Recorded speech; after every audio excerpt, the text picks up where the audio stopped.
là un facteur décisif. C'est vrai qu'au Maroc, comme chez nous, difficilement on trouve des études préalables sur les incitations, sur les bénéfices, et même d'études sur l'impact de l'investissement étranger sur quels sont les résultats économiques et sociaux de ce type d'investissement.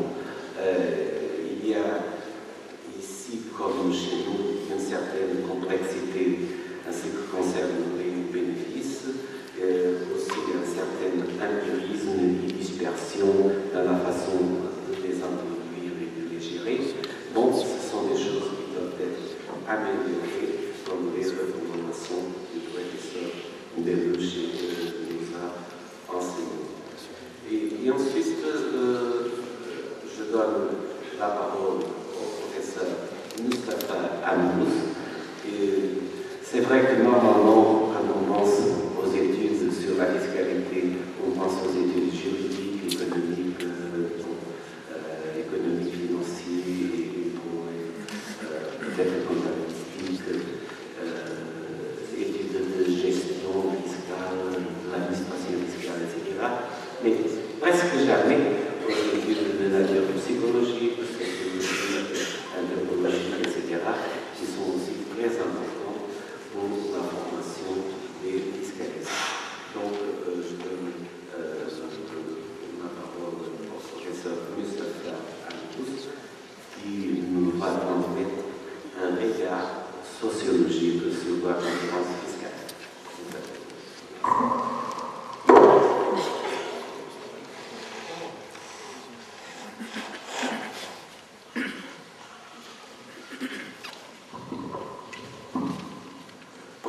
Merci, monsieur le professeur Antonio Santos.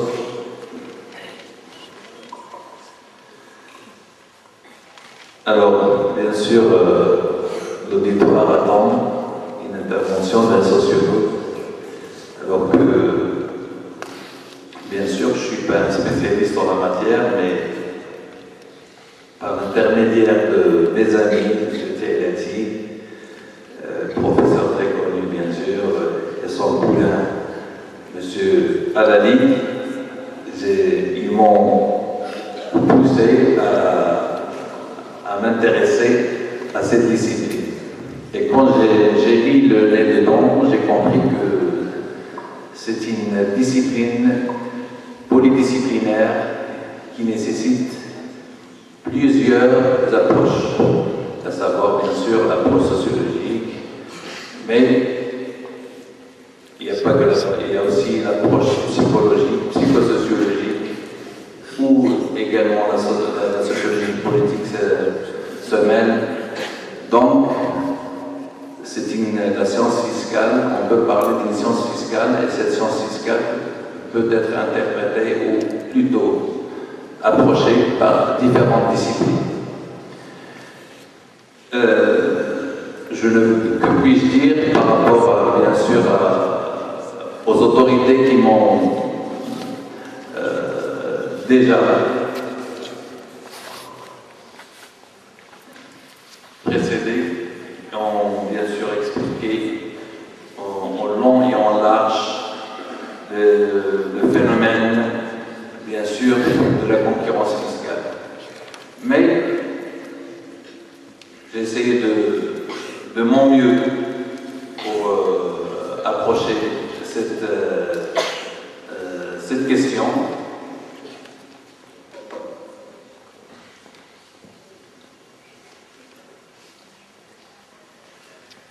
Parce que, comme je l'ai dit,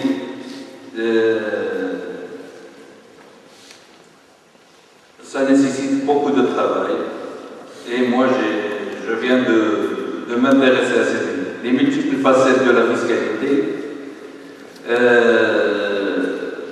sont très importantes.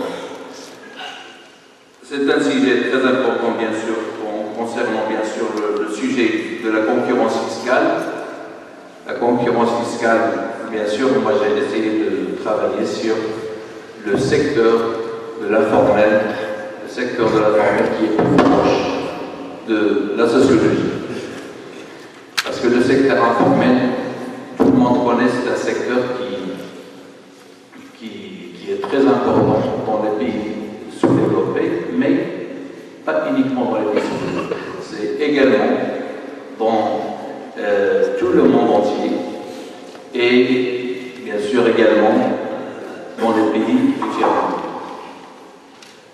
Alors le champ de la fiscalité et des finances est un champ multidisciplinaire où une grande partie des sciences sociales s'y retrouve. Il y a la sociologie fiscale, la sociologie de l'impôt, et pour ne citer que ces deux spécialités, lesquelles s'enchevêtrent avec d'autres sciences sociales pour pouvoir dégager un sens très intéressant, mais très dense. D'après certains spécialistes, la fiscalité exerce 3 formes de contrôle. Le contrôle social, la correction du comportement humain, et non souhaitable socialement, la redistribution du pouvoir économique entre tous les groupes sociaux et les classes, et la lutte contre les abus des capitalismes et la facilitation de la transition vers un ordre économique. Il y a un autre auteur, bien sûr, Mann, qui a insisté sur la notion de la fonction sociale de la taxation comme une dimension de réforme sociale. En bref, comme il a déjà relevé le sociologue Pareto, bien sûr, pour nous c'est un sociologue, pour les économistes c'est un économiste, en tout cas chercheur en sciences sociales, il n'a pas proposé une théorie achevée, mais il a incité, bien sûr, ses élèves à travailler sur la relation entre la taxation et l'équilibre économique et social. Et là, on voit qu'à chaque fois, il y a le côté équilibre économique et social. Tout cela pour chercher ce qu'on appelle une justice sociale. Parce que le but de tous les juristes, y compris les sociologues, les économistes, tout le monde œuvre dans le sens pour établir une justice sociale. Pour nos sociologues, il ne s'agit pas de prendre de point de vue de l'exégète,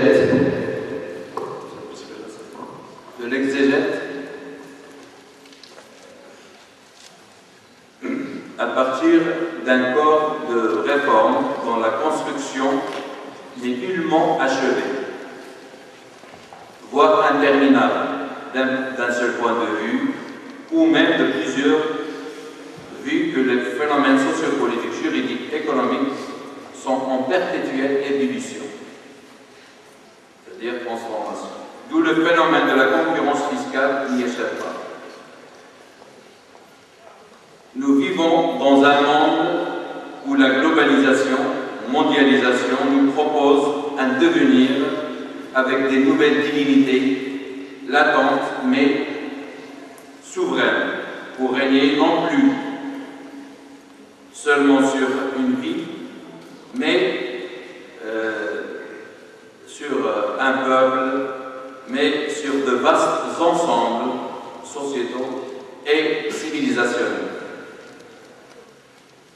entraînant vers un achèvement, les entraînant vers un achèvement, une réalisation à l'identique, même modernité invoquée, même rationalité supposée, des économies, des gouvernances, des mœurs, des imaginations, des symboles, des identifications, des rêves, des sujets, voire une uniformisation du monde.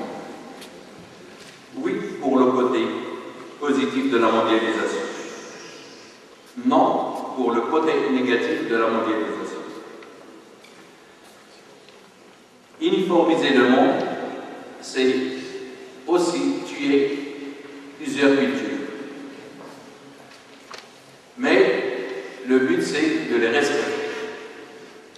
On est pour, bien sûr, la question, mais on n'est pas pour tuer des cultures. Et ça, c'est très importante parce que, je le répète, chaque culture a son point positif, c'est un point négatif, et toutes les cultures sont intéressantes si on les regarde de près. Et je crois que la culture de chacun, comme je l'ai toujours dit à mes étudiants, il faut souvent sauvegarder sa culture. Parce que la culture, c'est le socle de chacun de nous. Et parfois, dans certains pays, bien sûr, occidentaux, vis-à-vis de l'immigration, on a essayé, bien sûr, d'assimiler. Et ça, c'était une mauvaise politique qui a été menée, d'où ce qui a donné parfois beaucoup de délinquants. Là, si on va, bien sûr, dans les prisons en Europe, on va trouver une grande partie de nos compatriotes qui se trouvent là-bas, soit en France, soit en Belgique, soit ailleurs. Et ça, j'ai un petit indice. Alors, je continue. Et même Monsieur Jean-Claude Martinez l'a déjà mentionné, il a dit, c'est-à-dire même la mondialisation se trouve au niveau de la criminalité. La criminalité elle-même est mondialisée. Ce qui laisse entendre que les États doivent coopérer pour endiguer et mettre un terme, bien sûr, à cette criminalité. D'où découle la criminalité, bien sûr, au niveau fiscal. Parce que là, comme l'a déjà mentionné hier M. Tihlati, il y a beaucoup de gens qui vont et qui se changent pour aller dans des paradis fiscaux, c'est dans le but de ne pas payer d'impôts.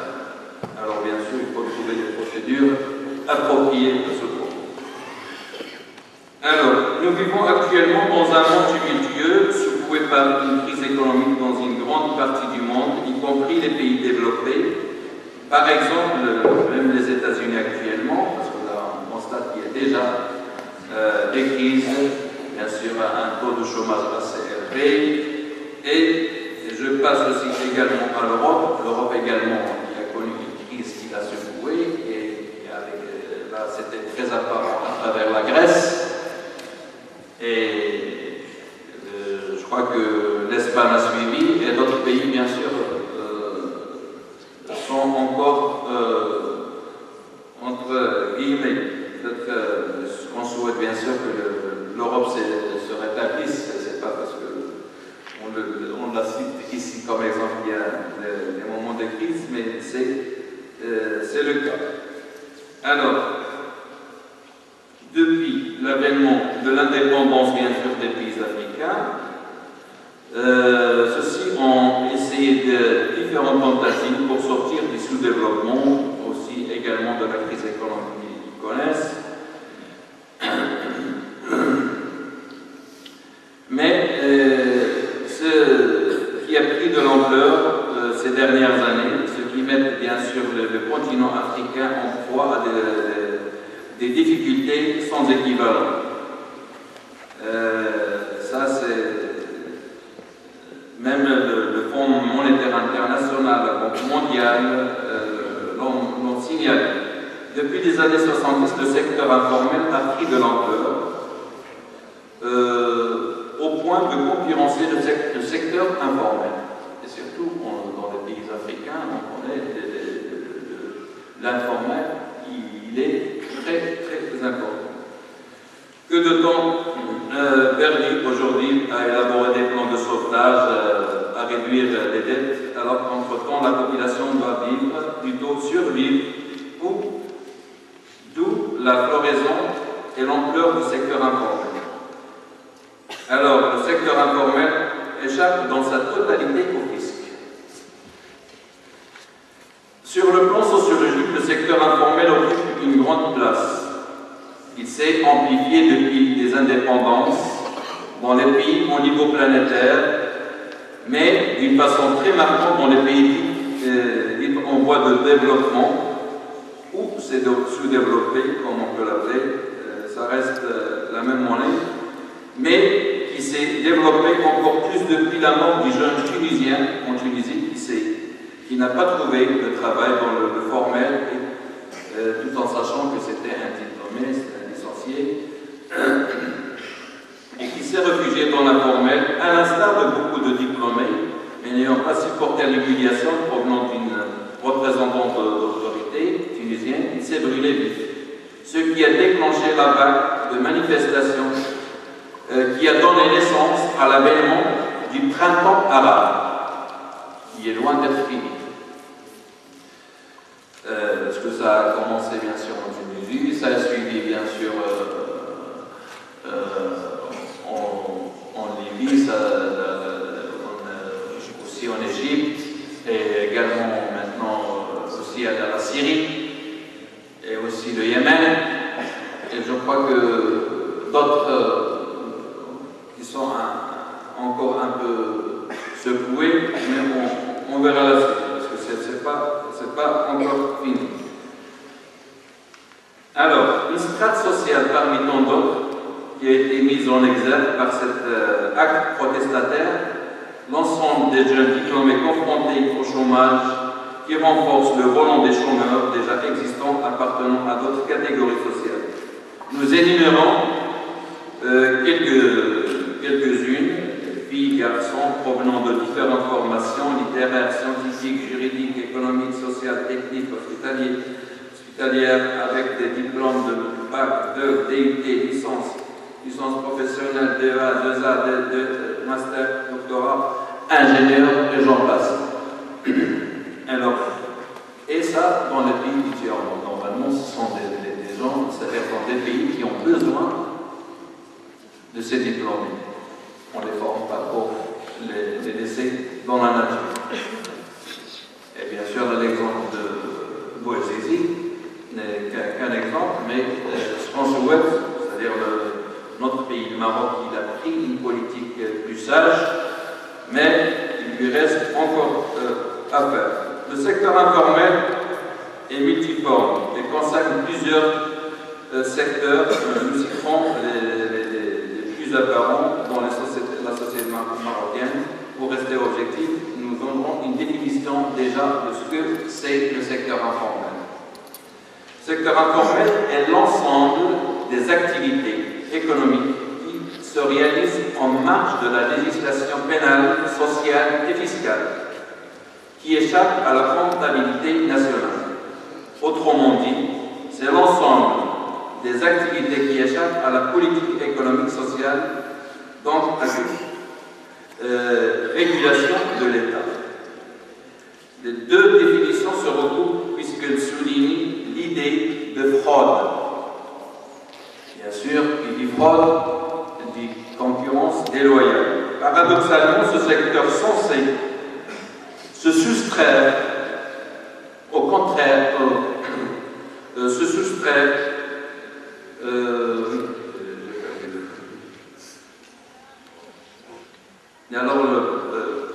se soustraire au contrôle de l'État fonctionne allègrement au vu et au su de tous.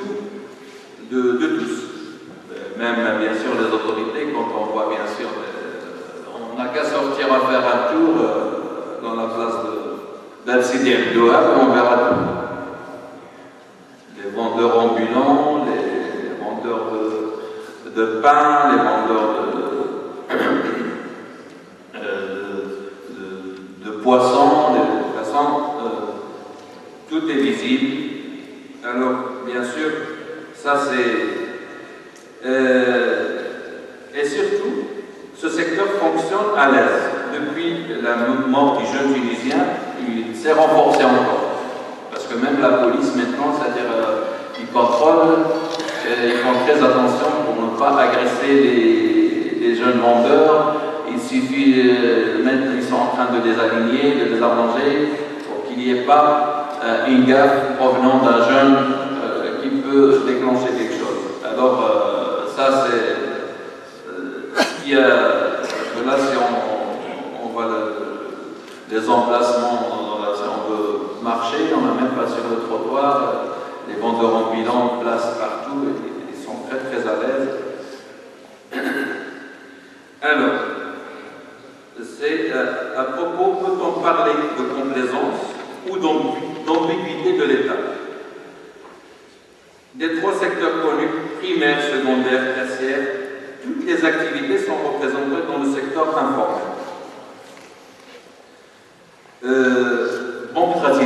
Banque traditionnelle, ateliers de réparation, médecine de proximité, s'y côtoient.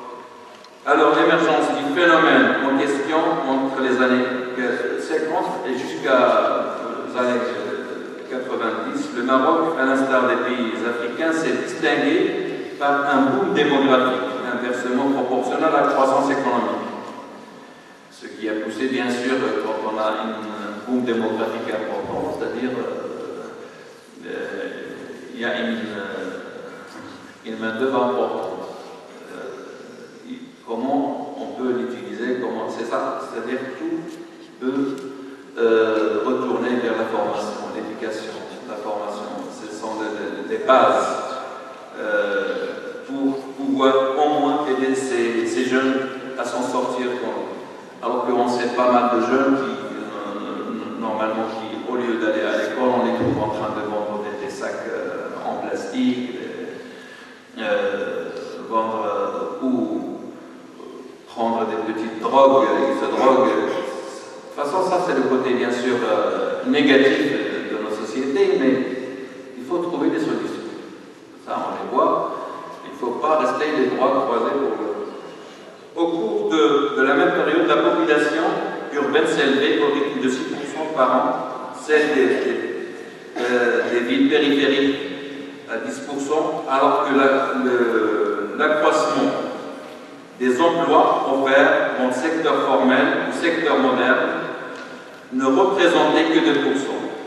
Très vite, la demande d'emploi est apparue supérieure à l'offre, forcément.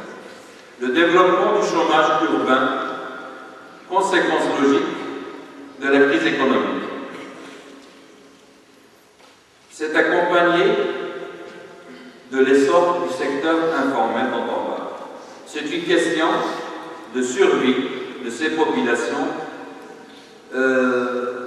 refusées par le secteur formel.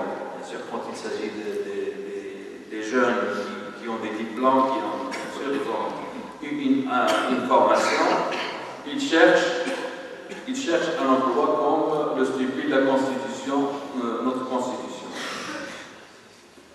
Alors, le rôle du secteur informel consiste à récupérer les agents économiques exclus du secteur formel, secteur officiel. Les différents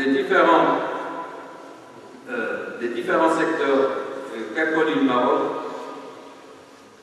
les différentes sécheresses qu'a connu le Maroc ont poussé beaucoup de ruraux, c'est ce qu'on appelle l'exode rural bien sûr, vers les grandes villes, qui a empiré les choses. Parce que l'État n'a pas su, au bon moment, faire ce qu'il fallait pour les retenir sur place. Et bien sûr, créer soit des coopératives, soit. Mais maintenant, c'est trop tard, ils sont là, il faut gérer, il faut trouver des solutions et garder ceux qui sont déjà restés dans les campagnes. Bien sûr, on a commencé avec l'électrification, l'apport de l'eau potable. Je crois que le Maroc a fait des choses, mais c'est un peu trop tard. Mais mieux vaut tard que jamais.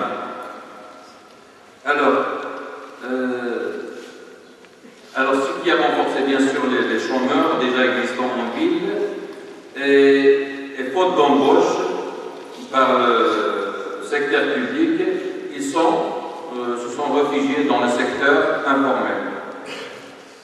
Autre facteur, pas mal de fonctionnaires dans le secteur formel n'arrivent pas à joindre les deux bouts. Parce que parfois on croit qu'il n'y a que ceux qui sont dans le travail qui sont dans le secteur. Parce que et parfois même des fonctionnaires. On connaît des instituteurs qui font un peu l'élevage des poulets, d'autres un peu de la vente des moutons, parce que les salaires sont assez bas. Il y a une inflation galopante, il n'y a pas une indexation de salaire, et d'où il y a ce qui crée des problèmes, bien sûr, une augmentation des salaires, mais l'augmentation des salaires, normalement, elle doit suivre la cherté de la vie. On ne doit pas rester stationnaire. Ça ne doit pas stagner. Alors, je continue. Bref, il y a un dédoublement du secteur formel en secteur informel. Tout se passe comme si l'économie de ces pays affiche deux faces, l'informel et le formel, sont donc intimement liés, ne serait-ce que par la monnaie dont ils font usage. Tout le monde utilise ici le dirham, alors bien sûr, soit le formel. En définitive, c'est l'incapacité de l'État qui ne répond pas aux besoins fondamentaux de la population dans les domaines de l'emploi, de la santé, du logement, de l'éducation, qui est à l'origine du foisonnement du secteur informel. Le secteur informel est venu, en quelque sorte, à la rescousse du modèle légal formel. Même la Banque mondiale, aussi par le Fonds monétaire international, ont pris la résolution de l'encourager et même d'insérer ces activités dans les stratégies de développement. En fait, le but est celui de ramener les activités du secteur informel dans le formel, comme l'avait déjà rappelé M. Bredali tout à l'heure, en invitant bien sûr ceux qui sont dans l'informel à faire leur déclaration et pour qu'ils leur fassent le nécessaire. En conclusion, les activités du secteur informel jouent un rôle dynamique dans l'économie marocaine. C'est un point de vue de la Banque internationale de travail qui, pour la première fois, a mis l'accent sur l'aspect positif de ces secteurs, qui est rentable et qui est créatif. Parce que parfois, les jeunes ils sont créatifs en payant des... En tout cas, bien sûr, quand on l'a déjà rappelé au départ, cette discipline où j'ai mis mon nez dedans, j'ai trouvé qu'elle est fascinante. Je crois que ce n'est qu'un début et j'espère continuer pour mieux cerner le côté technique, parce que ça c'est un peu le côté de la littérature qui est déjà connu. Je n'ai pas parlé de la contrebande, qui est un phénomène aussi qui va s'enfler dans notre région. Parce qu'on est entre deux entités, l'Algérie juste à côté, devient pas mal de marchandises qui rentrent et qui sont là où tout le monde connaît ça, on achète moins cher, parce que le contribuable ou le citoyen marocain, il cherche ce qui est en fonction de ce qu'il a dans sa poche. C'est-à-dire qu'il cherche, parce que s'il avait beaucoup d'argent, s'il avait un bon salaire, il ne va pas acheter au Socle là ou aussi au Socle Milia, où d'où vient aussi des marchandises provenant de l'Espagne, tout le monde les connaît. Mais ces marchandises ne restent pas uniquement là, ils vont même au-delà, sur le gasoil, l'essence, que nous voyons tous les jours, des voitures rouler à une grande vitesse sur nos routes. Et tout cela pour vous dire que là, il y a une concurrence frauduleuse. Mais je sais bien qu'il faut des étapes progressives pour bien sûr réguler cela et trouver des solutions adéquates et appropriées à ce problème. Je vous remercie.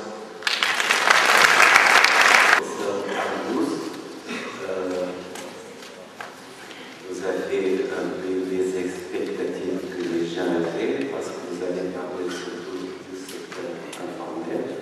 C'est un problème qui existe partout, pas seulement dans les pays en voie de développement, mais aussi dans les pays de l'Union européenne.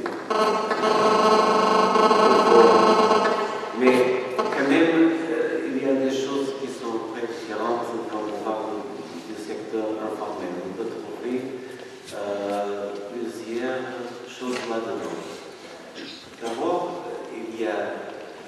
qui ne sont ni dans le secteur informel, ni dans le secteur formel, qui sont les exclus, sont ceux qui sont des mendiants, qui ne participent pas vraiment au développement des exclus du système.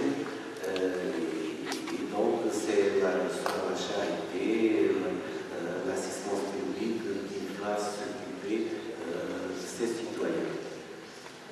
Donc, l'économie du secteur informel par rapport à ces dossiers, c'est un avantage.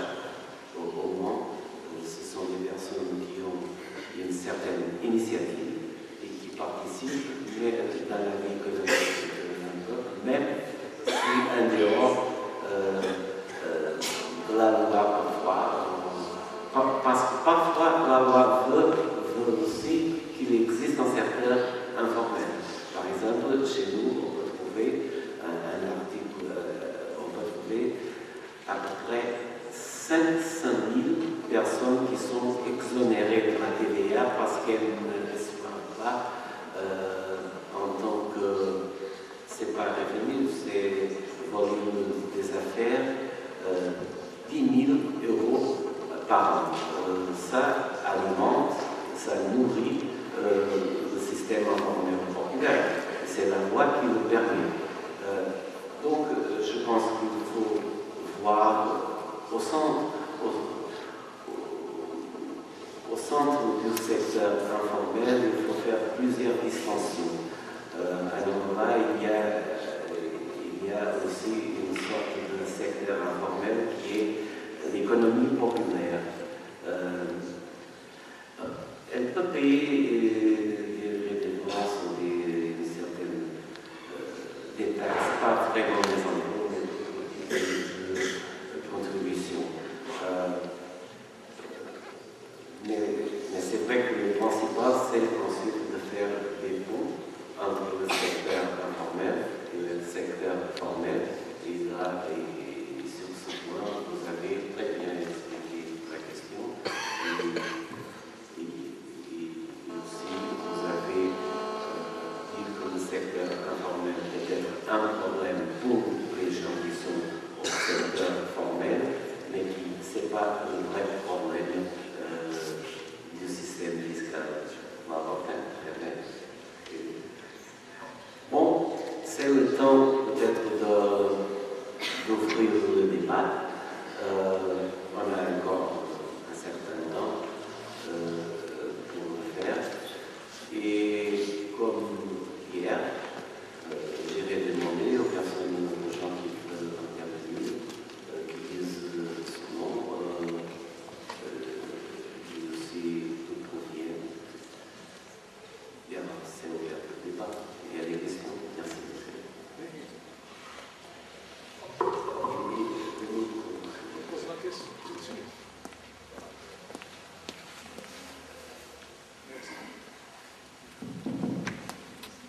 Mon intervention sur rapport à la communication du professeur Rudy.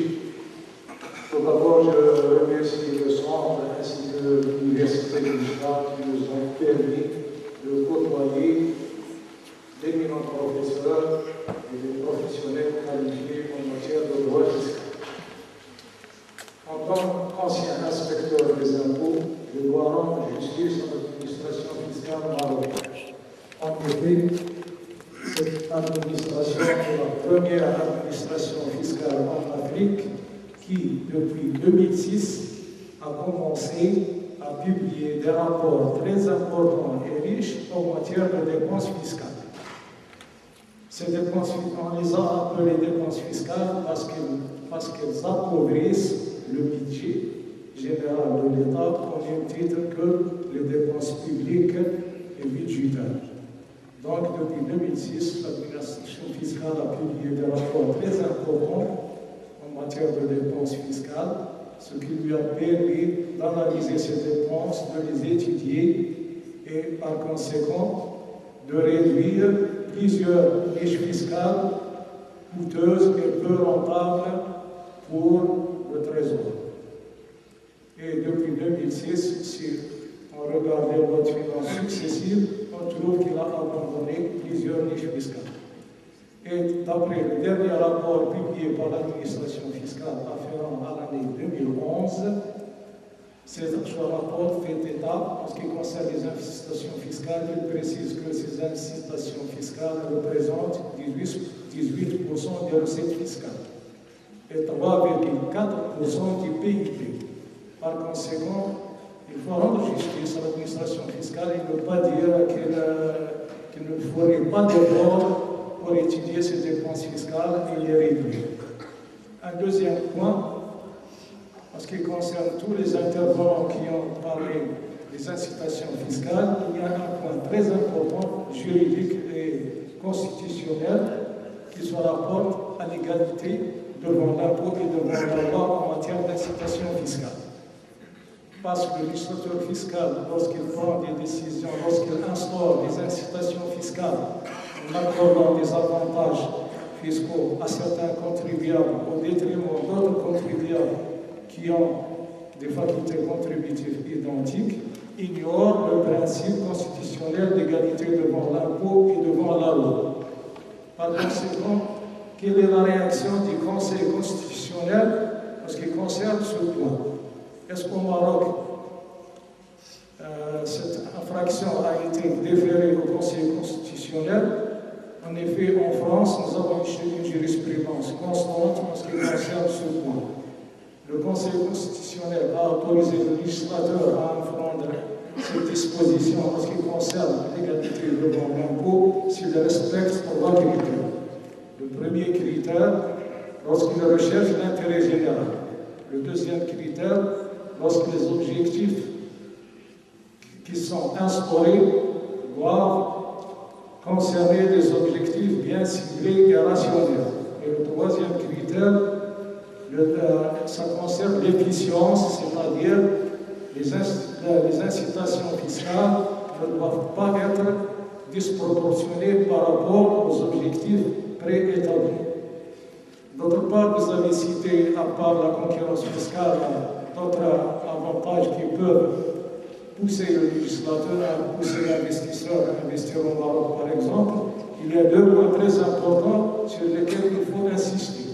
Il faut insister sur le coût de la main-d'œuvre au Maroc et l'existence des infrastructures très importantes en matière d'énergie, de télécommunications et de transport. Et comme vous savez, le Maroc a entamé des chantiers très importants en matière de ces infrastructures. Je vous remercie une deuxième fois pour votre intervention. Et merci. C'est une caractéristique dans pratiquement tous les pays en voie de développement.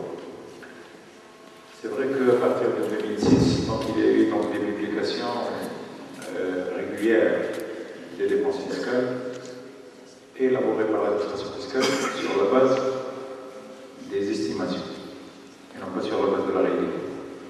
Parce que vous devez savoir qu'une dépense fiscale, c'est un manque à gagner pour la trésorerie générale. C'est-à-dire que normalement, c'est une entreprise qui est censée appliquer l'impôt, qui est censée déterminer son résultat fiscal, calculer l'impôt et déposer une déclaration au sein de l'administration fiscale. Donc, suite à cette déclaration, on peut constater le manque à gagner parce qu'on a octroyé une exonération à cette entreprise. Donc, si on dispose de ces informations, à ce moment-là, on peut donc déterminer le résultat, c'est-à-dire ce qu'on a perdu avec les entreprises au titre de tel ou tel impôt à travers les exonérations fiscales. Donc on va déterminer le résultat général sur tous les impôts et par conséquent déclarer des statistiques pareilles. Ça c'est tout en admettant que la société devrait passer pour déposer une déclaration. Donc, alors qu'au Maroc, une société exonérée n'est pas obligée donc, de déterminer le résultat et par conséquent le déposer au sein de l'administration fiscale. Donc sur quelle base ces dépenses fiscales ont été élaborées par l'administration fiscale en l'absence de déclaration? Si vous prenez par exemple le cas de l'Allemagne, ils octroient donc des exonérations fiscales, mais c'est des exonérations dégressives. C'est-à-dire que la première année, vous bénéficiez d'une exonération totale de 100% de l'impôt, mais à partir de la deuxième année, vous êtes obligé de payer 90% par exemple, donc si vous, ça veut dire de payer un montant de l'impôt. Donc si vous êtes obligé de payer par exemple 10% d'impôt, donc à partir de la deuxième année d'exonération, alors vous serez obligé donc de déterminer le résultat. Ça veut dire de suivre, de remplir les conditions de la déclaration. À ce moment-là, l'entreprise serait obligée, dans le cas de l'exonération partielle, l'entreprise serait obligée de maintenir ses relations avec l'administration fiscale. L'entreprise serait obligée donc de déposer ses déclarations d'administration fiscale, et lorsqu'on procède au calcul de l'impôt, à la suite de l'abattement, donc on est censé déterminer exactement le montant, le manque à gagner pour la trésorerie générale. Donc l'effort fourni par l'administration fiscale, on ne le lit pas, d'accord? Mais c'est une première tentative donc de la part de l'administration fiscale. C'est vrai que, alors que même au niveau des recettes fiscales dégagées, on n'est même pas sûr que c'est les recettes qui concernent une année, parce qu'il y a donc le report du paiement de l'impôt. On n'est pas sûr c'est-à-dire que les statistiques donc officielles ne représentent pas totalement la réalité des choses. Pour l'égalité devant l'impôt, ça c'est un principe fondamental du droit fiscal. Tout le monde doit payer le même montant d'impôt, tout en essayant donc, de prendre en considération la capacité de contribution, la capacité contributive. La règle générale, c'est le paiement de l'impôt. L'exception, c'est l'exonération pour atteindre un certain nombre d'objectifs. Donc je pense personnellement que si l'intérêt général exige de sacrifier le facteur financier pour répondre ou pour servir le facteur économique, parce que dans le cas, si on peut atteindre un développement économique, tout le monde va pouvoir bénéficier dans une deuxième phase. Donc, pour l'efficacité des incitations, donc il y a d'autres. Je me suis contenté donc, pour les facteurs déterminant la décision d'investissement. Donc, je me suis contenté donc, de présenter parce qu'il y a une liste de 20 facteurs déterminant la décision d'investissement. Il y a des études qui ont été effectuées au niveau international et d'autres études qui ont été effectuées au Maroc. Donc, c'est vrai que la main-d'œuvre représente l'un des facteurs déterminants de la décision d'investissement, mais il y a surtout la proximité et la stabilité politique et les moyens de financement et l'élasticité du marché. Ça, c'est les facteurs essentiels au niveau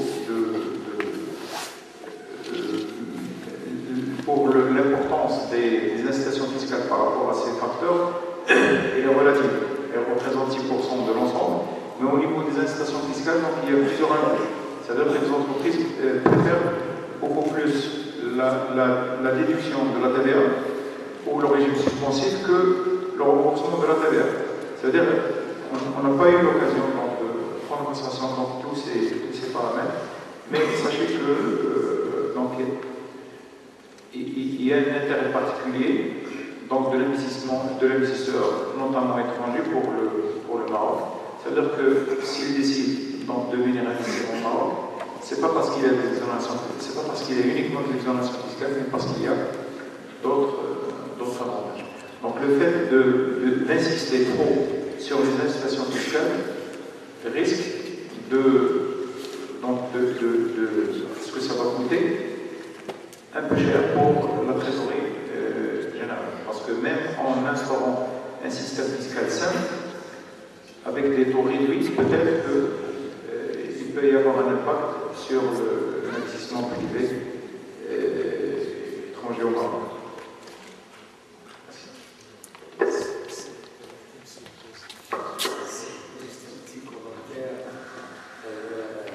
Sur la pertinence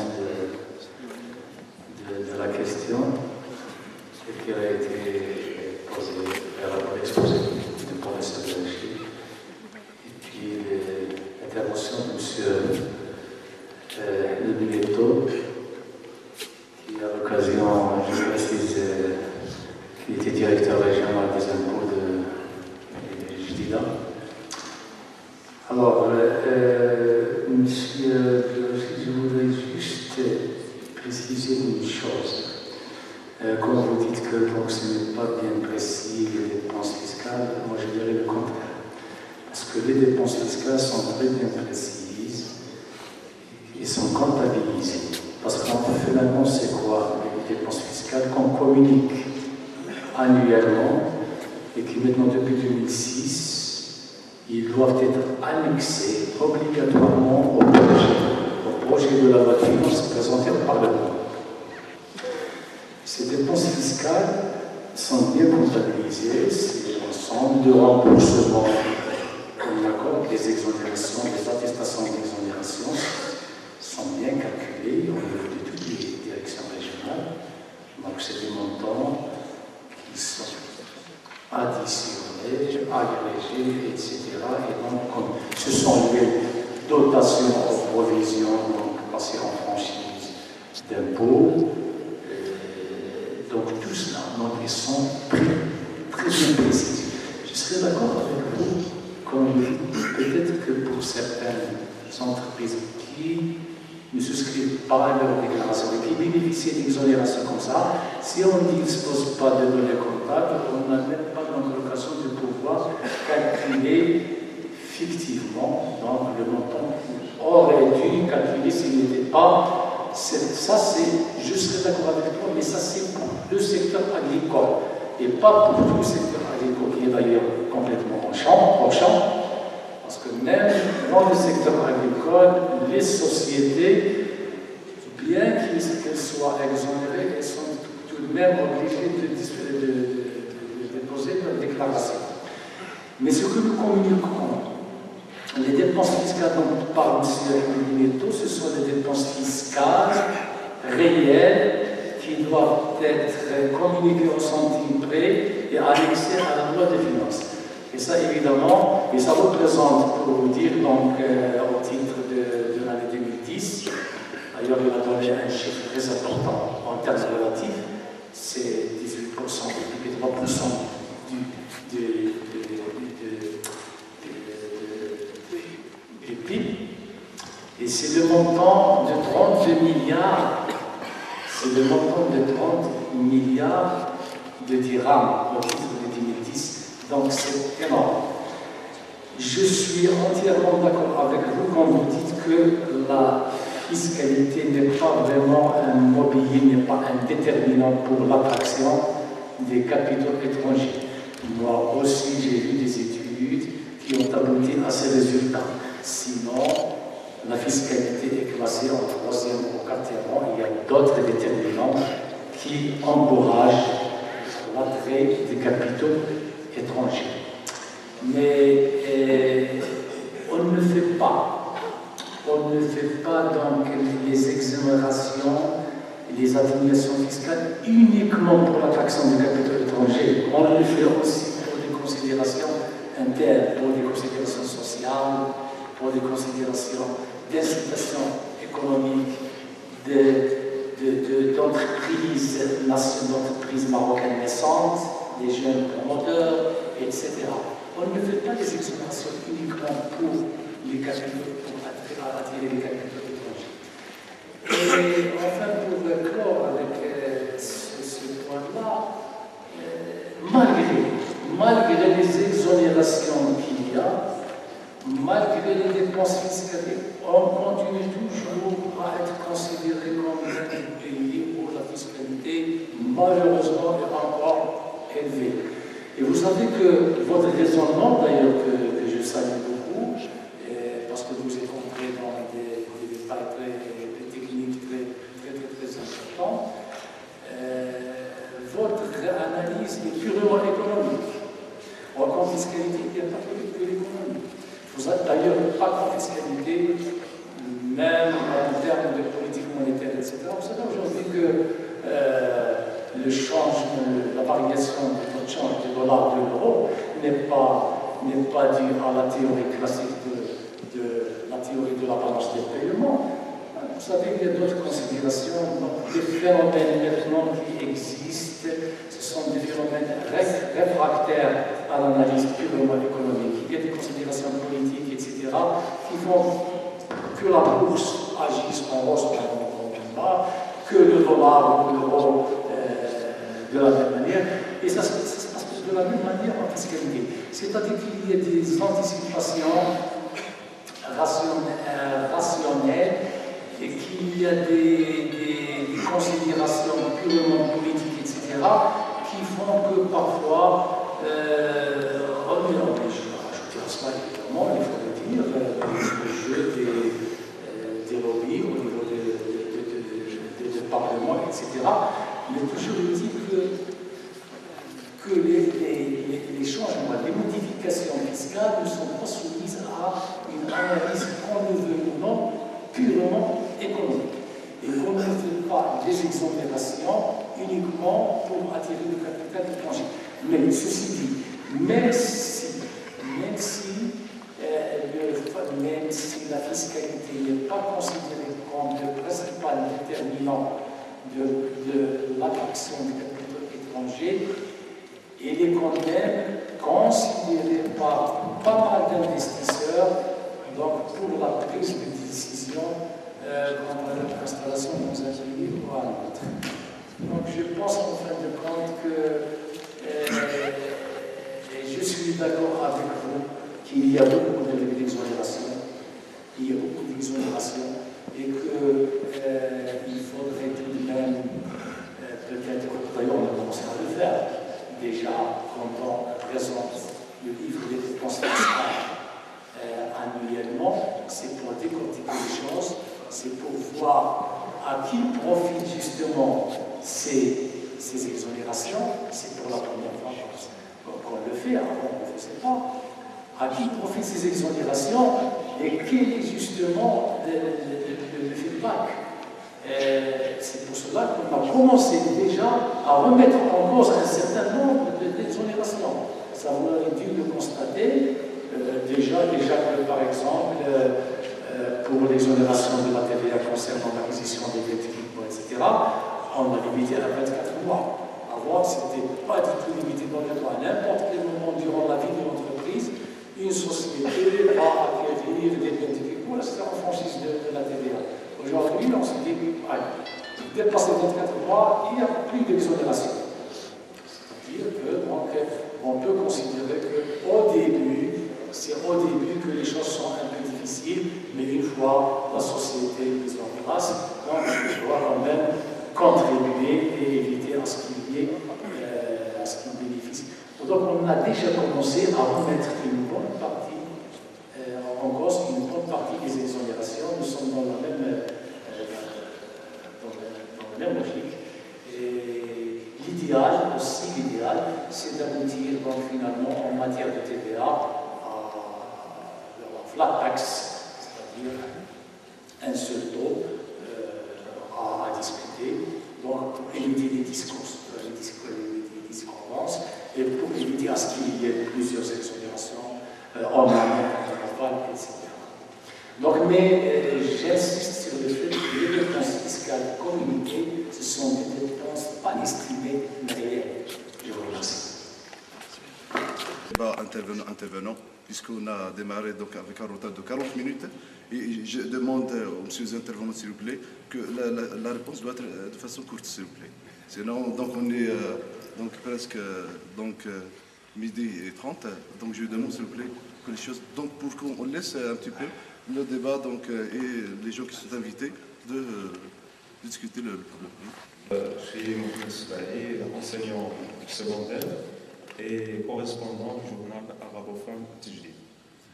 Je voudrais réagir à l'intervention, à la communication de M.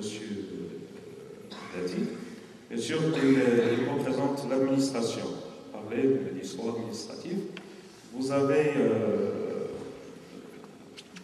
passé en revue les différentes réformes de l'administration fiscale, tout ça c'est bien, mais je pense qu'il reste encore beaucoup à faire au niveau de la communication, de l'information du citoyen, et au niveau de la bureaucratie, des formalités complexes dans l'administration.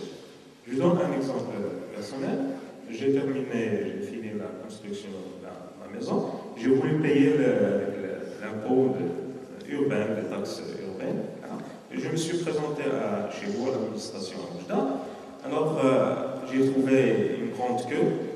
J'ai trouvé des dossiers entassés comme ça, même s'il y a les PC d'informatisation, mais c'est encore archaïque.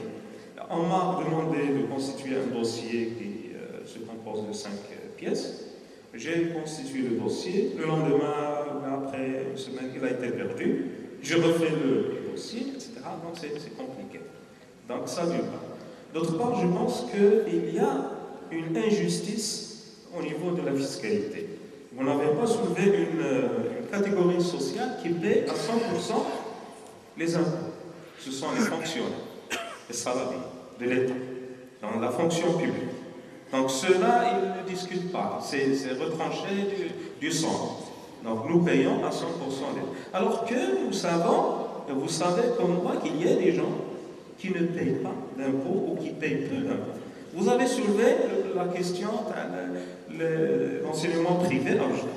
C'est un problème au niveau national.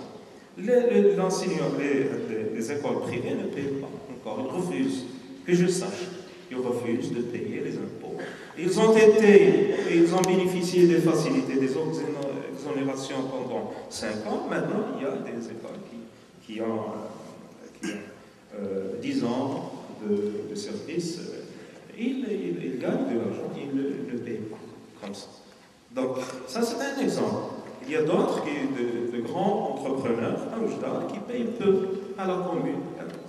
Donc, il n'y a pas de justice, il n'y a pas de transparence au niveau du paiement des impôts.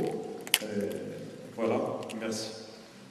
Si vous voulez fiscal, normalement c'est une concurrence fiscale qui est plutôt supranationale. On ne parle pas de la concurrence fiscale qui est infranationale. Ça, donc pour l'illustration, on sait tous que la concurrence fiscale, c'est un problème évoqué par la dernière réunion qu'on avait à la ville de Cannes en France. Et l'OCDE a un petit peu, dans le cadre de ce qu'on appelle le G20, donc on a imposé donc, de signer un protocole.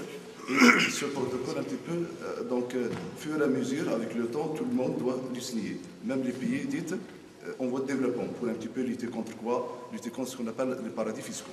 Donc je m'adresse à Mme Palma pour lui dire que hier, l'Union européenne encourageait la zone MEDER, n'est-ce pas? Donc vu que les incitations fiscales encouragent l'investissement, l'emploi, ainsi de suite. Mais aujourd'hui, il dit non, il faut revoir la stratégie. Donc je me demande, pour les paradis fiscaux, quelle est leur réaction? Car on sait qu'aujourd'hui, les pays développés manquent de liquidité et ils veulent un petit peu rapatrier donc, ce qu'on appelle les pertes de fiscalité.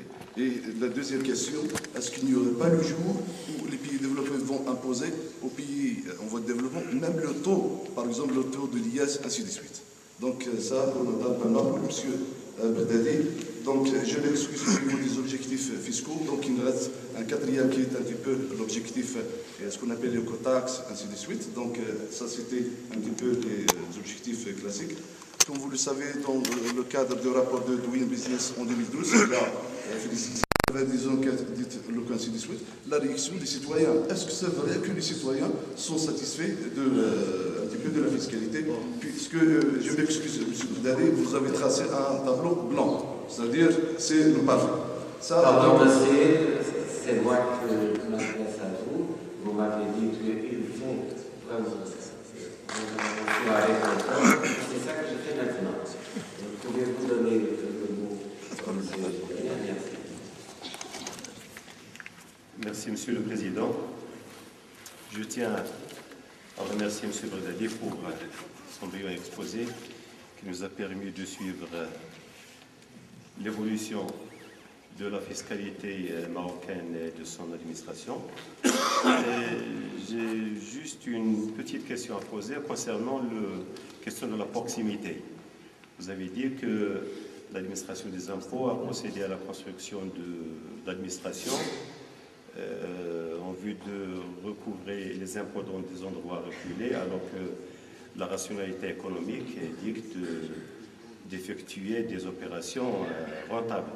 Je ne suis pas tout à fait convaincu par cette explication. Le seul souci de la proximité, d'autant plus que des alternatives existent. On le voit, par exemple, pour le paiement des factures d'eau, des factures d'électricité, c'est attribué aux téléboutiques. Je crois que la situation économique au Maroc ne permet pas, bon, ce sera peut-être un terme un peu exagéré, mais un tel gâchis. Je vous remercie. Bonjour, très heureux d'être parmi vous. J'ai une petite question pour Dr Bleouchi concernant les exonérations fiscales.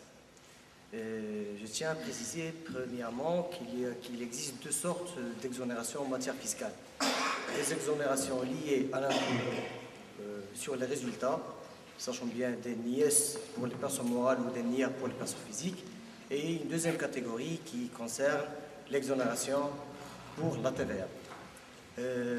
Sachant bien que pour l'impôt sur les résultats qui est censé être comptabilisé, l'exonération de ces impôts sont toujours des exonérations limitées dans le temps, comme le diapo l'a déjà précisé.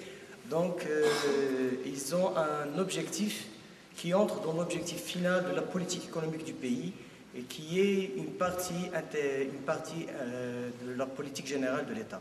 C'est que cette exonération vise essentiellement à aider les petites et moyennes entreprises et créer de la richesse, surtout pour les 5 premières années. Concernant les exonérations de la TVA, je crois l'objectif final de cette exonération, c'est l'encouragement toujours, et sachant bien qu'il est limité dans le temps, donc c'est 24 mois comme a dit M. le directeur, donc ça peut aider les petites et moyennes entreprises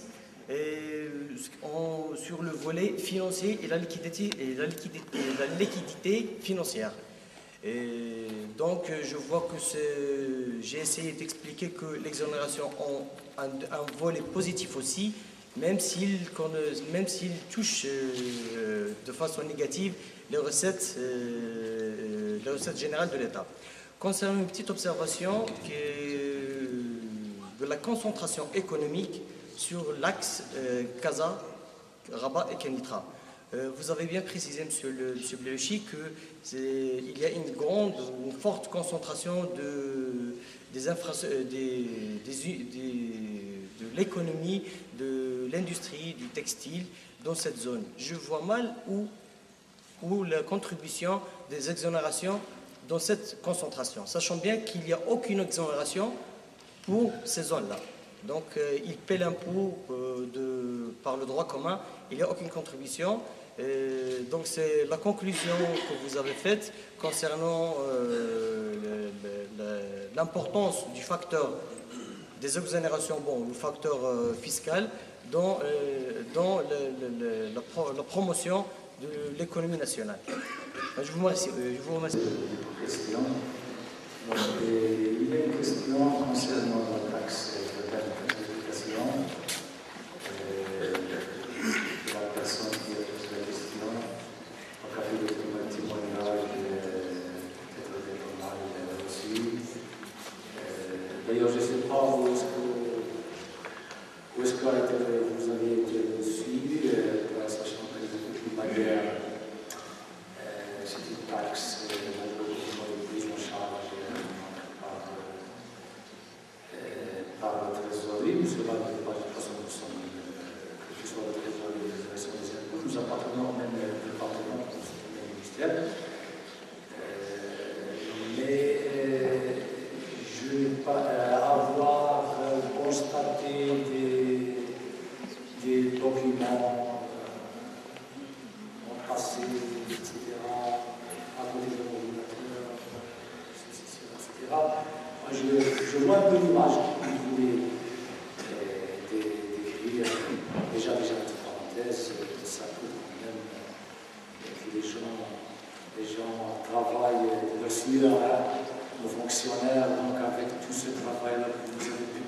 fait.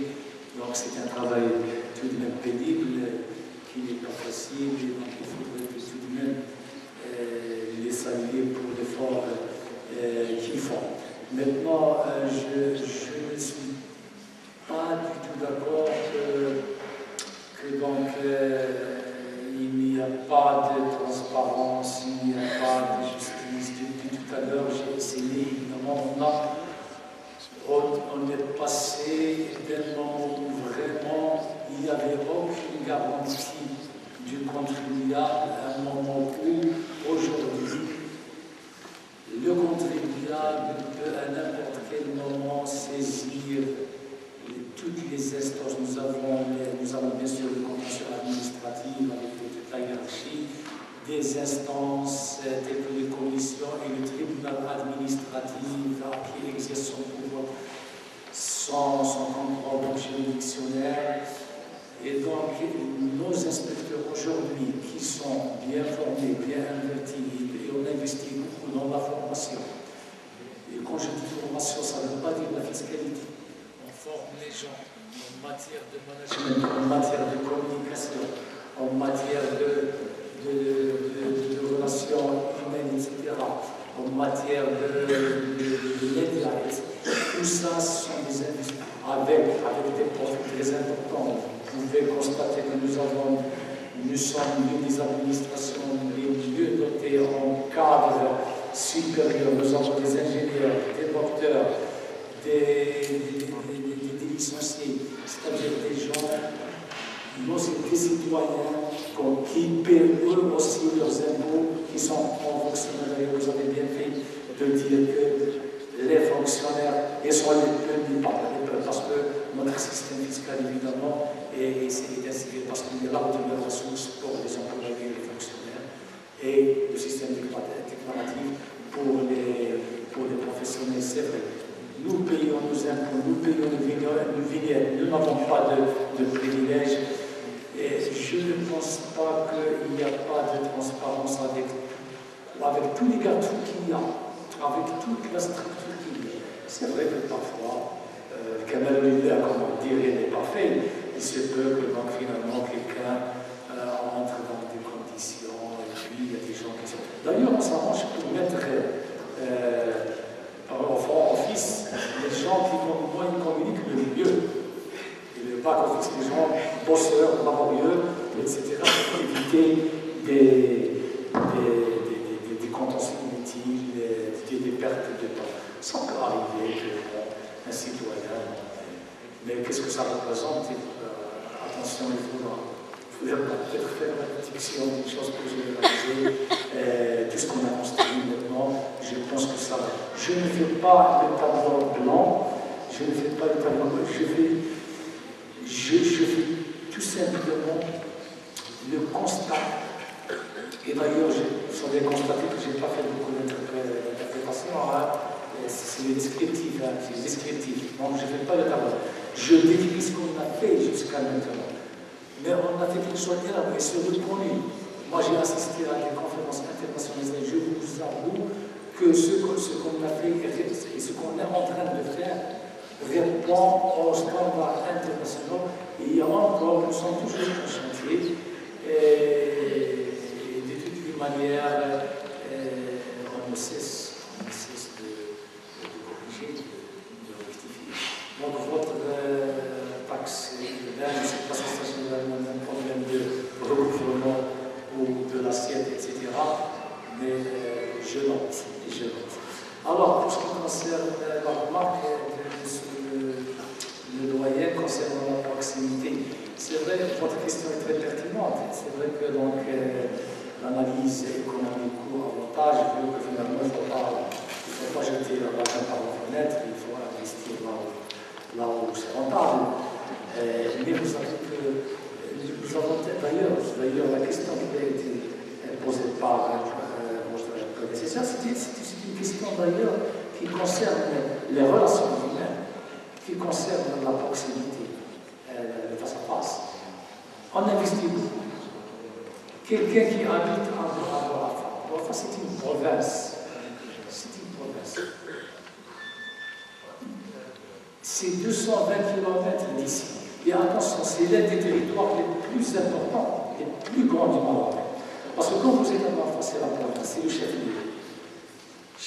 Et quand vous êtes à Tidjid, qui relève de Bouafa, c'est 220 km en arrière. Donc on ne va pas demander à quelqu'un qui habite à tel site ou à Bouafa, à 220 km, de venir enregistrer à régler son problème. Autant le faire déjà à Bouafa, c'est mieux. Déjà, il fait 200 mètres.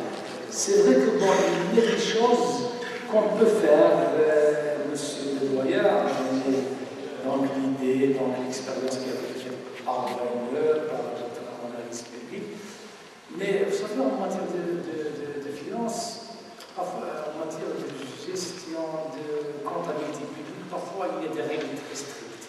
Il y a un risque, la manipulation des fonds dans la responsabilité et la responsabilité pécuniaire et parfois personnelle. Le comptable public, et personnellement, ça c'est une particularité dans la fonction publique. Le comptable public est personnellement responsable des fonds publics, c'est grave ça. Mais attention, vous voyez vraiment ce que cela veut dire pour un fonctionnaire, le souci que cela représente. Et puis, je sais, peut-être, votre idée peut-être applicable dans certains cas. D'ailleurs, on le fait là où il n'y a pas de subdivision. On fait des subdivisions dans les provinces. Vous savez, les provinces, il y a le gouverneur, il y a une mairie, etc. Donc, il faut suivre quand même, il faut installer tout de même une subdivision. Mais là où il n'y a pas de province, dans les localités lointaines, on expédie parfois, on crée une antenne, ne serait-ce que pour recevoir les gens, pour les écouter, etc. Et parfois, le type fait le vargas. Il épargne aux gens de venir, et attention, ce sont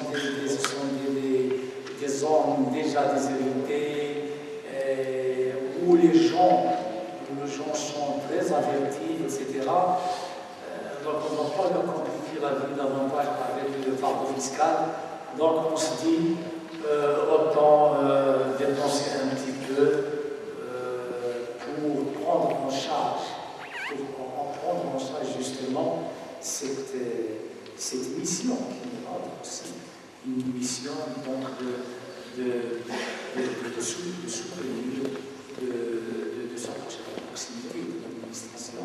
C'est une nécessité parce que les gens ne viennent pas uniquement pour payer l'impôt, les gens viennent aussi pour avoir une attestation fiscale, pour avoir une attestation nécessaire pour constituer un dossier. Dieu sait combien c'est utile dans ça. Je ne sais pas ce qu'il cherche, ce qu'il constitue comme dossier, mais en tout cas, on essaie de faire mieux, mais soyez sûrs qu'on affecte le minimum possible pour ne pas faire de l'espionnage, le minimum possible, sachant qu'évidemment, l'essentiel des cadres, les cadres les plus sont retrouvés à Gaza et dans les gars à Gaza là-bas et dans les Rwandais. À Oujda aussi, bien sûr. Je vous remercie.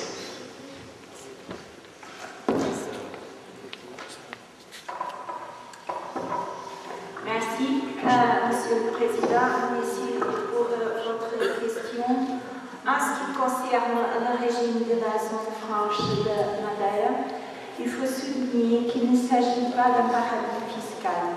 Mais pourquoi? Quelle est la différence entre un régime préférentiel ou un régime préjudiciel et un paradis fiscal? La principale différence, c'est la transparence. Le paradis fiscal, c'est opaque. Le régime fiscal privilégié change l'information. C'est ça qui se passe au niveau de la zone franche de Madeira. Il faut souligner que la faible taxation est uniquement un critère. Il y a d'autres critères et le critère de la transparence, c'est le critère principal. fiscale en ce qui concerne la différence entre les paradis fiscaux et les régimes préférentiels. En ce qui concerne la question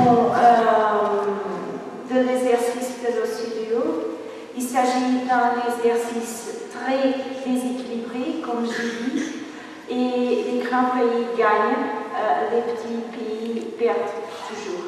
C'est une question politique, sans doute. Maintenant, au sein de l'Union européenne, on parle autrefois d'un taux minimum d'impôt. Je ne sais pas quel est le futur. Merci.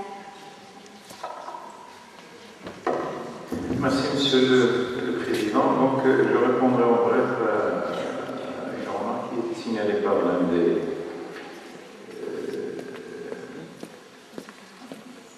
intéressés. Donc, personnellement, je ne suis pas contre, on n'est pas contre les exonérations fiscales. On est pour des exonérations fiscales avec le minimum de sacrifice, avec le maximum d'impact sur le développement économique et social. Donc nous avons des objectifs. Nos objectifs, c'est la croissance de la production, c'est l'amélioration de la qualité de la production, c'est l'export, c'est l'emploi. Donc on devrait normalement prendre en considération ces objectifs pour essayer de faire adapter les exonérations pour servir justement les objectifs. Donc si vous avez des objectifs sélectifs, vous avez des exonérations générales pour tous les secteurs.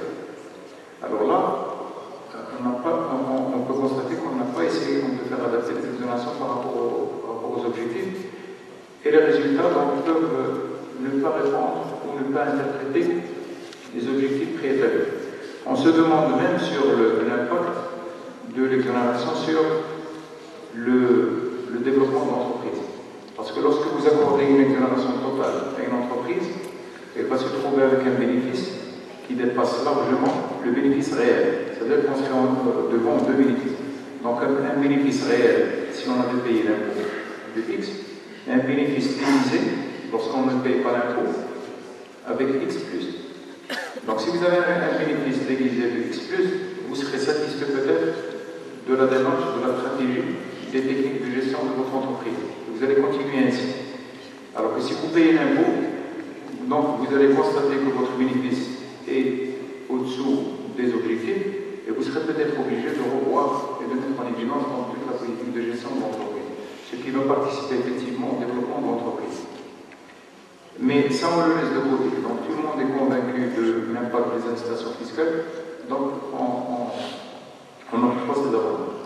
Ces incitations fiscales n'ont qu'un effet secondaire sur la décision d'investissement. Le Maroc l'a prouvé. Les résultats dégagés, parce que vous avez donc une bonne partie des investissements sont concentrés à la ville de Casa et à l'axe de Kenitra-Casa, même en l'absence d'exonération. C'est-à-dire que les gens préfèrent beaucoup plus investir dans des régions là où vous avez la présence d'autres facteurs que de venir investir dans des régions là où vous n'avez pas ces facteurs. Donc la question c'est, est-ce qu'on a raison d'insister sur les exonérations fiscales? Est-ce qu'on n'est pas obligé peut-être de penser à revoir donc, le principe des exonérations fiscales, les techniques d'exonération fiscale, la façon avec laquelle on octroie des avantages, donc tout en essayant de prendre en considération deux volets, le manque à gagner de l'État et l'impact donc, sur le développement économique et social. Donc si on a la possibilité donc, de mettre en évidence les exonérations fiscales, pourquoi pas? Le Maroc a toujours s'est engagé dans cette politique d'exonération fiscale. Si vous essayez donc de remarquer ou de faire des remarques sur l'évolution des exonérations fiscales, c'est toujours les mêmes exonérations. Ce qui a changé, c'est la période. Donc on est passé de la période de 10 ans d'exonération à une période de 5 ans avec une exonération de 100% et 5 ans avec 50% des exonérations. Ça veut dire que les techniques sont les mêmes, alors qu'il y a beaucoup de choses qui ont changé au niveau de l'idéologie économique, au niveau des résultats. Je voulais aussi ajouter une remarque sur l'organisation l'organisation de l'administration fiscale au Maroc, c'est que au Maroc, c'était l'une des administrations, les premières administrations dans les pays développés qui avaient opté pour, aux années 80, pour l'informatisation de l'administration fiscale. La nouveauté actuellement, c'est l'informatisation de l'administration à travers un réseau. Parce qu'auparavant, un contribuable qui avait deux activités dans deux vies différentes payait moins d'impôts qu'un autre contribuable qui a le même revenu, mais les deux activités dans le même territoire fiscal. Donc actuellement, avec l'informatisation sous forme de réseau, c'est-à-dire que là où vous avez l'activité, vous êtes censé déclarer l'information, mais le traitement de toutes les informations au niveau national seront traitées par un seul ordinateur central, et c'est le système, c'est-à-dire c'est l'application du système fiscal français. Donc à travers cette technique, on peut dire que l'administration fiscale a fait un pas très très important dans deux sens. Le premier, c'est faire face aux possibilités, non pas de fraude fiscale, mais d'évasion fiscale, parce que des gens profitaient de cette situation. Et deuxièmement, pour essayer d'atteindre une certaine justice fiscale. Et si on arrive à atteindre la justice fiscale, donc automatiquement les recettes fiscales vont augmenter et ça va participer donc, au développement des finances de l'État. Bon, on a encore le temps pour deux questions au maximum. Nous venons d'entendre du professeur Belouchi qu'il faut revoir la politique des incitations fiscales au Maroc parce qu'elle a un impact négatif sur les recettes du Trésor. Ma question alors, est-ce qu'il est toujours utile et pertinent de maintenir cette politique d'exonération fiscale? Et merci. Tous les professeurs pour leur intervention. D'abord, je suis étudiante droit, commerce et affaires. Mon intervention s'adresse à M. Berdadi. Admettons que le contentieux gracieux des impôts et taxes est considéré comme moyen efficace de stimulation de recouvrement des créances publiques et pour éviter d'habituer des redevables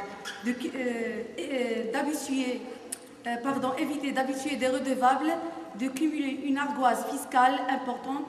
Y a-t-il des critères et procédures faibles et transparents bien définis pour octroyer ces remises gracieuses? Deuxième note.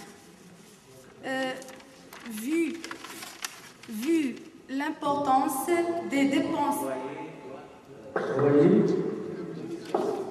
pour octroyer ces remises gracieuses. Oui, ces remises gracieuses. Deuxième note, vu l'importance des dépenses fiscales, notamment les titres d'annulation et des grèvements qui se chiffrent d'un montant de milliards de dirhams à l'échelle nationale, n'est-il pas temps de mettre en place des mesures de sanction pour réduire les erreurs matérielles d'émission des impôts et taxes pour les services d'assiette, assurer le vrai sens d'équité? Et merci. Je remercie tous ceux qui ont participé, qui ont contribué à l'organisation de ce débat et de cette conférence. Mon intervention concerne surtout deux points. Le premier point qui a été déjà soulevé par M. Belouchi concernant l'imitation de notre système français et la non-adaptation de la fiscalité marocaine à la réalité sociale marocaine. Je me rappelle que Sa Majesté le roi Hassan II a incité sur la question de la mise en place de l'institution des zakat. Mais malheureusement, les départements gouvernementaux intéressés ne l'ont pas appliqué. Actuellement, vu la crise mondiale internationale et l'analyse de cette crise, elle a démontré que le problème est dû surtout, tout d'abord, aux intérêts trop élevés. Deuxièmement, il y a aussi un fossé entre les riches et les pauvres. Actuellement, les pays européens, ils cherchent à imposer l'impôt sur les richesses. Actuellement, jusqu'à maintenant, malheureusement, il n'y a pas un accompagnement, il n'y a pas une bonne gouvernance au sein des départements ministériels, ce qui explique que les incitations et l'exonération fiscale ne sont pas les facteurs qui déterminent et l'investissement et aussi l'épanouissement économique et social de la société concernée. Sur sa majesté le roi Hassan II avait deux idées. La première, c'est la mise en place de l'institution de la zakat. La deuxième idée, c'était l'abaissement du taux d'intérêt sur l'investissement. Or, les taux d'intérêt actuellement appliqués par les banques au Maroc sont trop très élevés, ce qui n'encourage pas l'investissement, surtout l'investissement interne. Deuxièmement, la mise en place de l'institution de la zakat, malgré qu'elle a été évoquée par le souverain du Maroc, ça montre le manque de la bonne gouvernance au sein des départements ministériels. Le deuxième point concernant l'analyse de l'investissement et du comportement de l'investisseur. Pourquoi il y a une concentration de l'investissement au sein de Casablanca, au sein d'Agadir et actuellement à Tanger? Et pourquoi il n'y a pas les mêmes orientations vers, par exemple, la région de l'Oriental? C'est parce que l'interface avec les investisseurs étrangers, surtout le département du ministère du Commerce et de l'Industrie, et aussi le ministère des Finances, il encourage toujours les investisseurs à implanter leurs unités industrielles à Casablanca, sur Tanger, sur Casablanca, et pas à l'Oriental. Malgré que Sa Majesté le Roi Mohamed VI a donné un souffle à la région orientale, s'est intéressé à cette région pour le développement. Alors qu'il n'y a pas un accompagnement, un vrai accompagnement de la part des départements gouvernementaux et des départements ministériels. Prenons l'exemple de Saïdia. Actuellement, tout le monde parle de l'encouragement de l'investissement touristique à Saïdia. Mais qui va investir à Saïdia alors qu'il est dépourvu même du lycée, du collège, d'infrastructures, etc. Qui va investir ici dans la région orientale alors qu'actuellement on n'a pas de trains rapides, on n'a pas aussi les trains continus, le train Lyon-Oujda, Fès est encore alimenté par le charbon. Je résume, donc ce n'est pas seulement les exonérations, fiscalité, etc. qui encouragent l'investissement, mais plutôt il y a plusieurs facteurs, surtout la non-gouvernance, surtout l'accompagnement des autres orientations, surtout les orientations royales. Simplement par rapport à l'intervention de monsieur le professeur et représentant du journal Tajdid, quand il a parlé de il n'y a pas d'équité, pas de justice entre contribuables qui payent. Ça marche, c'est bon.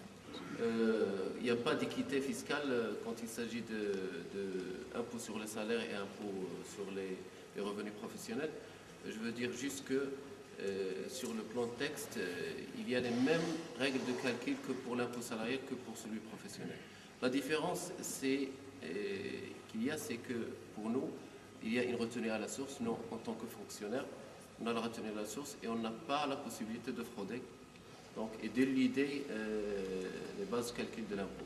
Et nous devons être fiers, nous, les fonctionnaires marocains, de participer et de contribuer dans la masse de l'impôt sur le salaire de la grande partie. Et nous donnons l'exemple pour les autres catégories de revenus de participer. Et c'est là la question, c'est toute la question du civisme fiscal qu'on doit travailler au Maroc. Merci. Alors, il y a une question qui m'a été posée au sujet du contentieux en relation avec le recouvrement et puis la migration. C'est vrai que donc, le gracieux, les remises gracieuses, les majorations de retard, des amendes, des pénalités, et ça c'est prévu par la loi et ça relève de la compétence du directeur régional. Vous avez dit on n'accorde pas non plus ces remises comme ça, il faudrait quand même de bonnes raisons sociales par exemple, ou alors des difficultés financières de notre pays qui justifient le fait que les gens, justement, c'est pas dans le cas dont vous avez parlé. Parce qu'il faudrait tout de même, vous savez que lois de finances sont établies annuellement et puis que la population fiscale est prise en compte dans les prévisions. Alors, si une frange de la population s'amuse à ne pas payer régulièrement ses impôts, ça fausse les prévisions.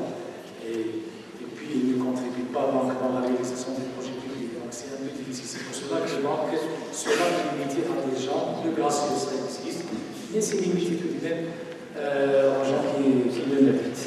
Pour le contentieux, le volume important, donc, finalement, de recouvrement, d'erreurs matérielles, etc. Bon, d'abord, il faut dire que celui qui ne fait pas d'erreur, il ne travaille pas. Il travaille, il fait des erreurs.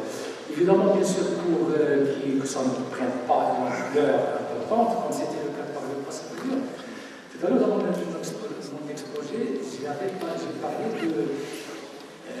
de la gestion par portefeuille. La gestion par portefeuille qui consiste à responsabiliser celui qui fait l'impôt, qui établit l'impôt, qui émet l'impôt. Parce qu'avant de faire l'impôt, il doit s'entourer d'avoir toutes les informations possibles pour ne pas se permettre de faire n'importe quoi. Parce que ça retourne contre lui. Donc c'est celui qui va instruire le dossier une fois il y a un contentieux. Donc je pense que déjà le problème s'est résolu avec cette réorganisation. Donc j'arrête parce que c'est l'essentiel. Merci Monsieur le Président. Donc la question qui m'a été adressée, vous avez parlé de beaucoup de choses en même temps. Donc pour la politique d'exonération, par rapport au taux d'intérêt, donc élevé actuellement, le taux d'intérêt n'a rien à voir avec la politique d'incitation parce que c'est un taux qui augmente en fonction du marché. Et le marché donc écrit automatiquement les taux d'intérêt augmentent partout, et non pas au Maroc seulement. Il y a est-ce qu'on doit maintenir la politique d'exonération fiscale ou non? Donc cette politique a donné de bons résultats dans différents pays. Si elle ne donne pas le même résultat au Maroc, c'est parce que c'est pas parce que le problème c'est au niveau de la politique elle-même, mais le problème c'est au niveau de la façon. Il faut peut-être revoir la façon avec laquelle on est en train d'octroyer des avantages. Donc il faut donc une certaine sélectivité par rapport à l'impact, par rapport aux objectifs, par rapport aux résultats, par rapport à la contribution par exemple au niveau de l'emploi. Il faut essayer donc de diversifier les exonérations en fonction de ce qu'on veut. C'est tout. Mais la politique elle-même, donc bon, est-ce qu'elle participe à elle seule, donc au niveau du comportement de l'investisseur? Donc il y a eu des investissements assez importants au niveau de la ville de Tanger pendant les 10 dernières années. Pourquoi? Parce qu'il y a un accompagnement justement de l'investissement public. Donc c'est une volonté politique donc, pour donner un certain avantage donc, au niveau de la région de Tanger. Donc c'est automatiquement l'investisseur privé suit. Donc, mais la locomotive, donc c'est l'État, c'est toujours l'État. S'il n'y a pas aussi, donc, parce qu'au niveau de la ville de Tanger, donc on a misé sur le transport et sur l'industrie. Comme je dis, on a misé sur le tourisme. Et le tourisme, malheureusement, donc, il y a eu la crise financière mondiale qui a eu son impact sur le tourisme. Donc, c'est tout à fait normal donc, de subir les conséquences. Ce n'est pas parce que la politique d'encouragement, la politique d'incitation au niveau du secteur touristique au Maroc attribuée à l'île du Jda n'était pas très... C'est pas le seul facteur. Parce qu'il y a, donc, c'est une politique risquée, et le risque c'est là. Donc, on subit le risque. Donc, pour les exonérations fiscales, l'investisseur étranger notamment, donc il fait un calcul financier, il fait une comparaison. Donc une première comparaison entre le bénéfice réalisé dans son pays d'origine et le bénéfice réalisé au-delà. Donc suite à cette première comparaison, donc, il va constater qu'il y a des occasions d'investissement et des occasions de réalisation de bénéfices ailleurs. Donc il va décider d'aller ailleurs. Mais aller où? À ce moment-là, il va faire la comparaison entre le Maroc et ailleurs. Donc il prend en considération donc, tous les facteurs, il fait son calcul financier avant de venir s'installer au Maroc. Donc s'il vient, c'est pas parce qu'il y a une exonération fiscale, mais c'est parce qu'il y a d'autres facteurs. Donc une fois au Maroc, il a aussi le choix au niveau, donc à travers le secteur, il a le choix à travers la région. Donc s'il préfère s'installer à Casa ou à Tanger ou à Agadir, c'est parce qu'il y a la présence, donc il y a d'autres facteurs prédominants dans ces villes par rapport à la fiscalité. Donc le problème de la zakat, je pense que c'est un problème parce que c'est un impôt religieux. Le fait que l'État puisse intervenir, il n'y a pas eu une seule tentative de Hassan II, mais il y a eu deux tentatives de Hassan II et une tentative donc, de rendre justice, mais il faut dire que donc c'est un impôt qui concerne la relation du citoyen avec son Dieu. Et non pas, ça rentre dans le cadre de la conviction spirituelle et non pas l'église qui fait on ne peut pas encore intervenir. Il y a aussi une confusion entre les impôts objectifs et les impôts religieux. Donc il y a des gens qui fraudent l'impôt parce qui résistent plutôt à l'impôt parce qu'ils payent la zakat. Il y a des gens qui payent l'impôt et ils ne veulent pas payer la zakat parce qu'ils constatent que le fait de payer l'impôt, je crois que vous avez soulevé un problème très important sur lequel il faut peut-être réfléchir avec les collègues pour organiser peut-être quelque chose entre la zakat et les impôts. Encore une fois, je dois remercier au nom des étudiants, Monsieur le directeur régional, Monsieur Youssef Moudadi, d'avoir accepté de recevoir les étudiants donc pour faire le stage au niveau de l'administration fiscale, d'accepter de leur donner donc, toutes les données, toutes les statistiques, qui ont essayé d'alimenter leur recherche au niveau pratique. Merci. Merci, professeur. C'est l'heure de finir avec le débat, conclure cette conférence. Avant de faire ça, il y a un avis d'information. Le prochain samedi 17 à 10h, il y a une conférence du professeur Abdelkader Ben-Ali, je pense qu'il s'appelle comme ça, concernant le thème comprendre l'effondrement du système financier mondial. Bon, je remercie de nouveau l'organisation, je remercie les membres de la table pour leur capacité de synthèse et aussi les questions que l'audience a posées. Et maintenant, c'est M. Alali qui a la parole pour le rapport de synthèse.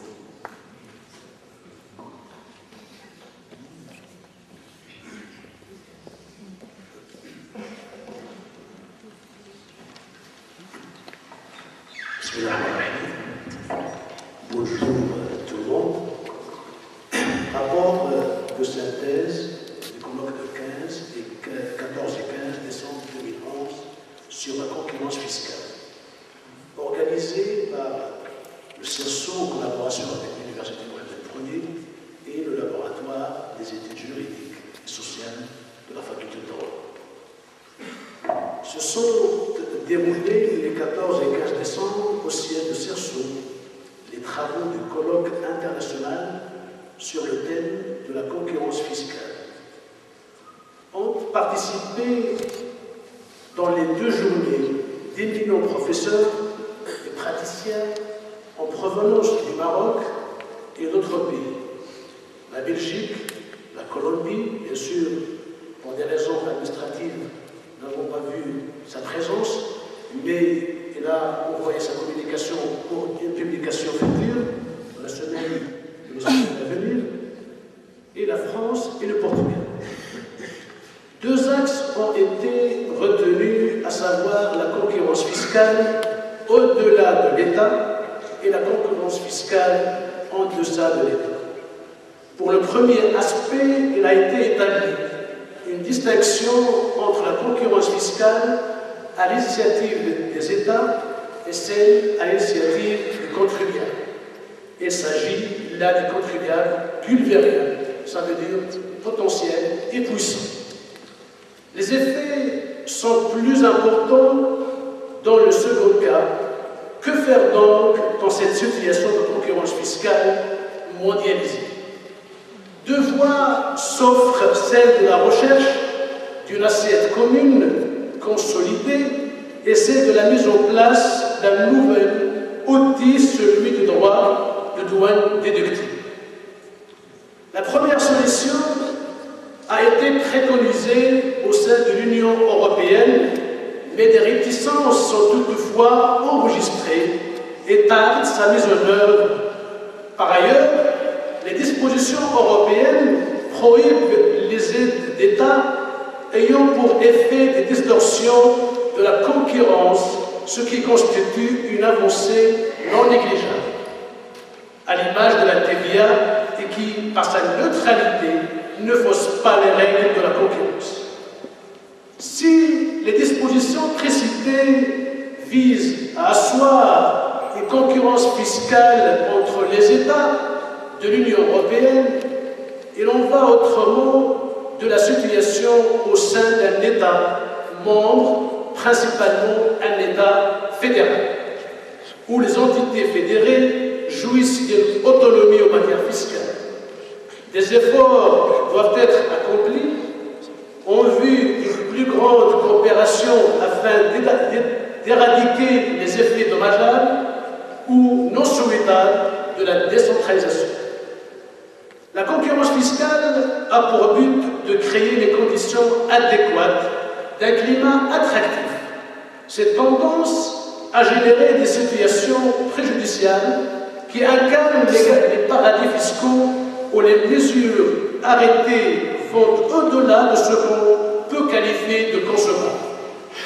En effet, ces derniers exercent un attrait et causent des effets néfastes.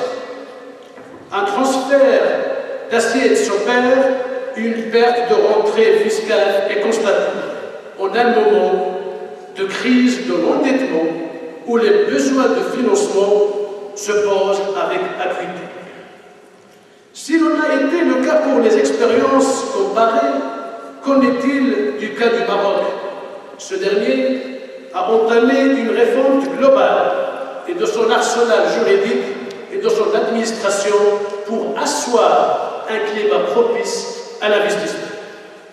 Il en ressort des riches interventions que le sujet demeure d'actualité et nécessite pour son dépassement de nouveaux outils pluridisciplinaires. C'est tout l'apport de cette rencontre fructueuse. Je vous en remercie, mesdames et messieurs.